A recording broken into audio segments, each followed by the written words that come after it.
à tous, bienvenue sur la chaîne Helleuse Guidance. Je vous propose aujourd'hui le tirage mensuel des balances pour le mois de février 2021. Pour ce faire, on va utiliser le tarot du funambule, le Golden Universal Tarot et les arcades majeures du tarot de Marseille. Vous trouvez toutes les références des tarots que j'utilise dans la barre d'informations. Allez, on y va. Alors, quel va être l'arcane majeure qui va nous donner la tonalité, la couleur, la météo de votre mois de février, les balances?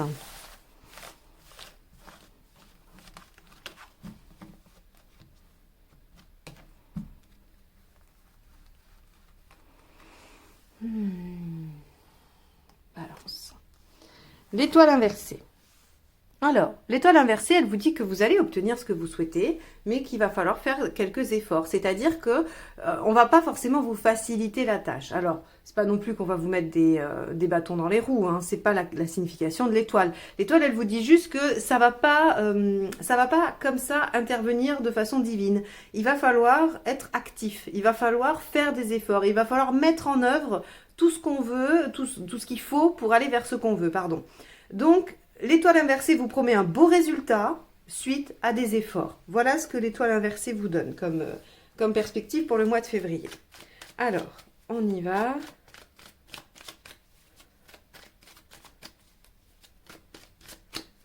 Quel est votre état d'esprit sur ce mois?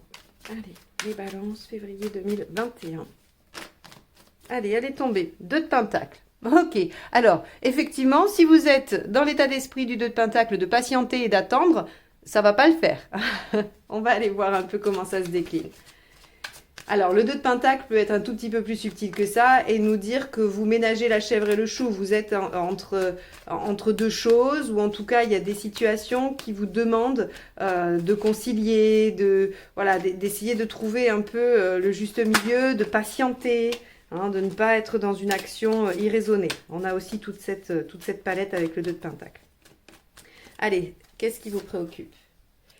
La grande prêtresse. Alors, dans les préoccupations, l'arcane 2, elle peut signifier que vous essayez de comprendre des choses qui sont cachées, des choses qui vous sont dissimulées.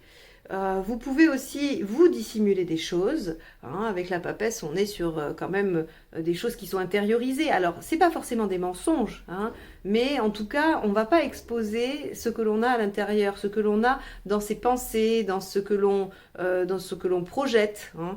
La grande prêtresse, elle est tournée vers elle-même. Elle essaye d'écouter son cœur, son intuition, ses ressentis. Elle est vraiment dans une démarche d'intériorisation. Et ce qui vous préoccupe, c'est ça. Donc, il y a comme une situation qui vous demande une action, un effort ou quelque chose. Vous êtes là en train de vous dire, bon, il est urgent de ne rien faire. J'adore cette phrase en fait, parce que c'est le dicton. J'ai travaillé longtemps en psychiatrie et on disait toujours, il est urgent de ne rien faire, parce qu'il faut d'abord toujours comprendre tous les tenants et les aboutissants, et afin de ne pas faire d'erreur, il ne faut pas agir précipitamment. Donc voilà, quand on a des situations parfois très compliquées, on se disait, il est urgent de ne rien faire et de réfléchir, c'est un petit peu ça. Eh bien vous, ça va s'appliquer à vous. Il est urgent de ne rien faire et d'essayer de comprendre ce qui se passe. Alors, on va aller voir dans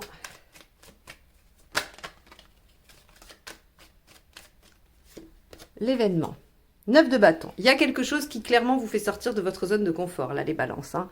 Ok. Donc, oui, on est bien sur quelque chose qui se présente, qui vous demande de tempérer un peu, mais qui va vous demander des efforts, puisqu'il faut sortir de la zone de confort. Il faut faire des choses qu'on n'a pas l'habitude de faire. On verra comment ça se complète avec le deuxième jeu. Allez, on y va sur ce qui va vous aider, ce qui va être aidant, positif, favorable. Le hiérophante.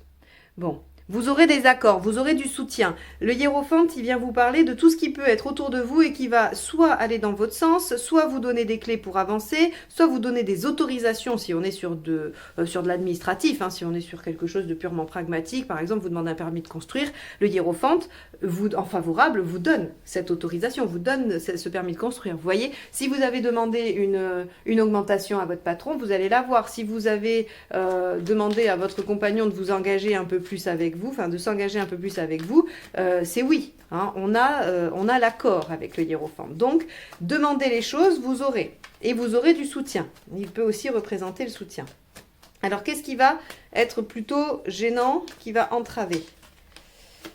Hop. Le roi de bâton. Le roi de bâton, en négatif, hein, pour ceux qui me connaissent, parce qu'il est déjà sorti, c'est le fait de s'arc-bouter sur des postures, sur des positions. Là, il va falloir faire preuve d'un peu d'ouverture d'esprit. Alors, non pas que je soupçonne que vous n'en ayez pas habituellement, c'est que là, sur cette situation, il y a quelque chose qui vous empêche d'ouvrir les possibilités, d'ouvrir le champ des possibles. Ne soyez pas rigide et fermé sur des positions peut-être conventionnelles ou habituelles. Le roi de bâton mal aspecté, il vous dit trop de rigidité, trop de... comment je pourrais vous l'expliquer vraiment très clairement, trop d'a priori. Hein, c'est-à-dire que vous êtes tellement dans vos croyances et dans vos représentations que vous n'arrivez pas à imaginer ce qui pourrait être d'autre. Voilà. Alors après, ça s'applique à ce que vous vivez, mais le roi de bâton vous dit attention, trop de rigidité, trop d'a priori, trop de croyances limitantes. Ok. Probablement par rapport à votre zone de confort hein, que vous devez quitter. C'est-à-dire que peut-être vous êtes persuadé que vous n'y arriverez pas, alors qu'on vous demande clairement d'aller dans ce sens. Allez, émotionnellement, qu'est-ce qui se passe? Alors, celle-ci a sauté du paquet. Allez, valet de coupe. Bon, il y a quelque chose qui démarre au niveau émotionnel. Le valet, c'est le départ, le démarrage, quelque chose qui s'amorce, qui se... Voilà, quelque chose qui est... oui, qui est en plus un peu prometteur quand même avec un valet. Hein. On a de bonnes choses. Donc, on a émotionnellement quelque chose de neuf, qui s'éveille, qui vous demande de temporiser un peu afin de comprendre ce qui se passe. Hein, et puis qui va vous demander de sortir de votre zone de confort, mais vous allez trouver du soutien et il va falloir accepter de sortir de vos représentations. Ok, valet de coupe, c'est bien ça. Alors, matériellement, de façon purement pragmatique, qu'est-ce qui se passe? La roue, il y a des choses qui avancent, il y a des choses qui changent. Il y a un nouveau cycle. Hein, donc, si vous avez des projets sur le plan matériel, ça avance. Et par exemple, vous voyez, ça, si votre question en écoutant ce tirage, elle est sur des projets financiers, immobiliers ou autres, hein, qui demandent des accords, et on voit bien comment des accords, des validations, des autorisations vont vous permettre de faire avancer le projet. Et le valet de coupe peut représenter le fait que ça vous tienne à cœur, que ça vous mette en joie et que vous démarriez quelque chose qui vous, voilà, qui vous plaise, hein. Allez, où vous en êtes dans votre cheminement? Reine de bâton. Alors, vous voyez, on a le roi de bâton ici, vous avez la reine de bâton. On est beaucoup dans l'émotionnel. Alors après, vous êtes les balances. Hein, l'émotionnel, c'est quand même un peu votre domaine, votre dada. Donc, c'est pas très étonnant. Mais la reine de bâton, c'est bien parce que dans un cheminement personnel, avoir la reine de bâton, ça nous montre qu'il y a une certaine affirmation, il y a une certaine position qui est prise par rapport à ce que vous souhaitez, ne souhaitez plus. Voilà, donc si vous voulez, la grande prêtresse ici qui s'intériorise et qui réfléchit, elle donne quand même naissance à une reine de bâton qui, elle, va être un peu plus confiante dans ses besoins, dans sa façon de voir les choses et dans peut-être même la façon de le demander, ou de l'imposer, hein, parce que parfois il n'y a pas à demander quoi que ce soit, c'est aussi imposer ce que l'on est. Donc on a une belle progression avec une reine de bâton ici. Hein. Allez, oh, les cartes sautent sur ce tirage, c'est incroyable. Là il y en a beaucoup qui sont partis, donc je vais recommencer. On veut la dernière, la carte qui va nous dire où vous en serez à la fin du mois de février. Hop, ben c'est celle-ci. Alors, le 5 d'épée, on va aller voir comment il s'aspecte avec l'autre jeu de tarot. Mais le 5 d'épée, c'est quand même un petit peu les conflits. Hein. C'est-à-dire que cette situation, elle va peut-être amener des désaccords, des petits conflits. Alors, on est dans l'ego avec le 5 d'épée. Hein. Je le répète assez souvent. Le 5 d'épée, c'est vraiment... c'est la personnalité extérieure et sociale qui parle. C'est-à-dire que avec le 5 d'épée, on va parler de blessures d'ego, on va parler d'humiliation, de trahison. C'est tout ça que ça réveille, le 5 d'épée. Vous voyez, hein, on n'est pas sur quelque chose de très profond. On est sur... Alors, je ne dis pas que l'humiliation et tout ça, c'est pas profond. Mais C'est-à-dire que si on se pose la question 2 minutes, on est plus préoccupé par ce que ça représente et ce que ça va montrer aux autres de nous que vraiment ce que ça nous fait au plus profond. C'est-à-dire que dénué du regard des autres, ça n'a plus la même importance. Voilà, j'espère que vous saisissez la nuance. Alors, on va aller voir avec le deuxième jeu comment ça s'aspecte. Balance, février 2021. Allez, avec le 2 de Pentacle, qu'est-ce qu'on va avoir? On a le 7 de denier. Donc, votre état d'esprit, c'est quand même la récolte. Vous avez envie de... comment dire? Vous avez envie de récolter les fruits de ce que vous avez mis en place. Et vous avez aussi envie peut-être d'être récompensé. Hein. Au-delà de la récolte, il y a la récompense. Parce que même si vous avez fait des choses, vous avez mis des choses en place, avec le 2 de Pentacle, il n'y a pas d'obligation d'avoir agi. Ça peut être aussi sous forme de récompense. Donc votre état d'esprit, c'est de vivre quelque chose qui serait une récompense, mais un peu, vous êtes un peu dubitatif, hein, ou dubitative, en vous disant, mais est-ce que cette récompense, je peux, ou en tout cas cet événement, cette chose qui se présente dans ma vie, c'est vraiment quelque chose qui m'est dû, que je peux saisir, parce qu'on voit qu'ici, il y a quand même une certaine retenue par rapport à ça. Allez, on va aller voir avec la grande prêtresse ce qu'on a. La transformation, la mort, la rupture, la fin, la clôture, c'est ça qui vous préoccupe. Alors, il y a une situation qui doit s'arrêter et vous réfléchissez à comment clôturer ça ou comment arrêter ça. Ça me parle du nouveau cycle, hein, ou de quelque chose qui commence. C'est-à-dire qu'avec quelque chose qui commence, il y a quand même la préoccupation de quelque chose qui finit. Comme si c'était quand même... c'était lié. Parce que bon, vous pourriez avoir quelque chose qui commence, par exemple, je ne sais pas. Vous pourriez avoir rencontré quelqu'un, mais que, voilà, et être célibataire, ça n'engage pas. Vous n'êtes pas obligé de terminer quoi que ce soit. Donc là, on voit qu'il y a quand même une notion de devoir...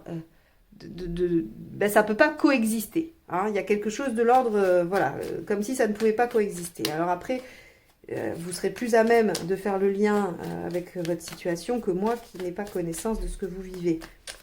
Mais j'ai cette impression avec ce tirage que voilà, il y a quelque chose qui fait que ça ne coexiste pas. Alors, avec la lune, ok, alors avec le 9 de bâton et la lune, on a vraiment... quelque chose qui va vous pousser à être créatif. Hein. Et quand je vous le disais, avec le roi de bâton, en négatif, on a ce côté qui nous dit, bah oui, on a peut-être des idées reçues, des croyances, on manque un peu d'ouverture d'esprit, en tout cas dans cette situation-là, et on va vous pousser à avoir de l'imagination, à pouvoir envisager d'autres choses.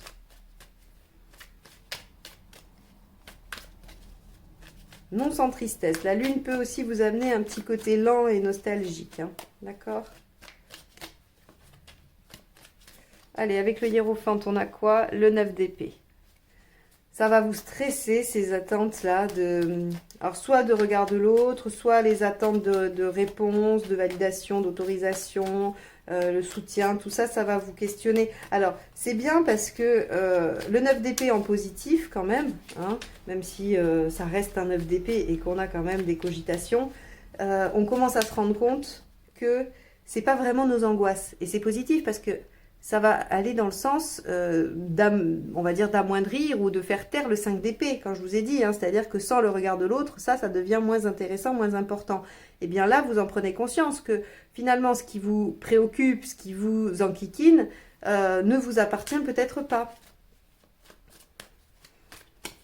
Roi de bâton. 8 de bâton. Vous avez... vous n'avez pas envie que les choses changent aussi vite et aussi rapidement que ça. C'est-à-dire qu'on voit bien qu'il y a des choses qui avancent, il y a des ruptures, il y a des fins, il y a des transitions qui sont un peu raides, un peu rapides. Vous freinez. Hein, vous n'avez pas envie, ça vous fait peur que ce soit rapide. C'est pour ça que vous freinez ici. Hein, il y a quand même un esprit de lenteur. C'est le 2 de Pentacle et l'arcane 2. Avec les deux, on est vraiment déjà dans dans la lenteur, hein, c'est un chiffre pair qui amène plutôt lenteur, douceur, mais en plus on est dans la dualité, donc on est tiraillé. Hein. Allez, avec le valet de coupe, qu'est-ce qu'on a? Regardez, on a encore la grande prêtresse. Donc là, il y a quelque chose qu'on ne dit pas. Hein. Sur l'émotionnel, on cache des choses. On reste avec soi-même dans son intériorité. On a quand même ici la grande prêtresse 2 fois et on a la lune. Donc on a quelque chose de secret d'intérieur. Ok, peut-être que vous êtes en train de préparer un changement, des choses et que vous les vivez pour l'instant secrètement. Hein. La roue de fortune avec le 10 d'épée. Alors, c'est assez intéressant parce que comme je vous ai dit, on a comme des triptyques. J'ai la grande prêtresse, ici la lune, là à nouveau la grande prêtresse qui m'indique qu'il y a des choses un peu cachées, un peu dissimulées. Et puis on a cet arcane 13, cet arcane 9, enfin ce 9 d'épée et ce 10 d'épée qui indique qu'il y a quand même une fin. Hein. Ça, si vous voulez, pour moi, ça a toujours été le 10 d'épée et la mineure du 13. C'est-à-dire qu'on achève une situation, on la rend caduque, on la termine parce que c'est fini, on n'en peut plus. On peut plus supporter. Donc ça a un côté à la fois douloureux, certes, mais très soulageant. Et l'arcane 13 aussi, les transformations en général sont bonnes, elles sont positives, elles sont pas faciles à admettre, mais elles sont positives parce qu'elles vous libèrent de certaines choses. Et là, en l'occurrence, ça vous libère de quoi? D'angoisses qui ne vous appartiennent pas, pour une meilleure affirmation. Même si tout n'est pas réglé dans le mois de février, on est bien d'accord. Hein, ça, ce qu'on est en train d'expliquer, c'est le travail de presque toute une vie. Donc, on ne peut pas espérer que sur le mois de février 2021, allez hop et pouf, on claque des doigts et ça s'arrête. Mais en tout cas, il y a une réelle progression. Allez, on va aller voir avec la reine de bâton. Ouais, regardez, l'affirmation débute. Quand je vous disais, on ne peut pas espérer voilà, que ça soit réglé totalement. Effectivement, ce que ça nous confirme ici, c'est que cette posture de reine de bâton vers laquelle vous vous dirigez, on n'en est qu'au début, mais c'est prometteur. C'est-à-dire que vous êtes sur la bonne voie. Il y a du travail à réaliser, certes, mais vous ne vous trompez pas de direction. Allez, on va aller voir ce qu'il y a avec le 5 d'épée.